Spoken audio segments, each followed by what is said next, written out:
Panginoon. Salamat, Panginoon, sa nagdaang service kanina, Panginoon. Salamat sa iyong mga salita, Panginoon, na patuloy po na nagturo at nagpalakas po sa amin. Tunay niya po, Panginoon, na maraming mga pagsubok sa aming buhay, Panginoon. Subayit ka noon, Panginoon, yung provision, Panginoon, na kami yung tutulungan at buong kami iwanan, Panginoon. Kaya nga po, patuloy kami nagpapatuloy sa paglilingkod sa iyo. Mamuli sa araw ito, salamat po namin ang buhay po ni Brother Robert, Panginoon. Siya po ay may kaarawan sa araw na ito, Panginoon.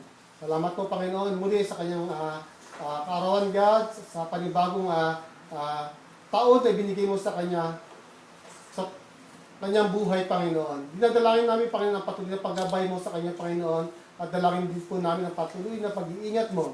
At dalangin po dahil, Panginoon, na patuloy siyang maglingkod at makinig sa iyong mga salita. God, dalangin pa rin namin ang patuloy na pagpapala mo sa kanyang buhay at sa kanyang mga pamilya.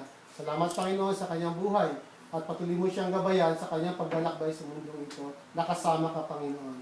Lord, salamat din po sa mga biyaya naming tatanggapin sa oras ito. Pagpalain mo nga po lahat mo ito at maging kalakasan sa amin. Salamat, Panginoon. Ito aming dalangin. Sa pangalan ni Jesus na yung Panginoon aming kapaligtas. Amen! Amen.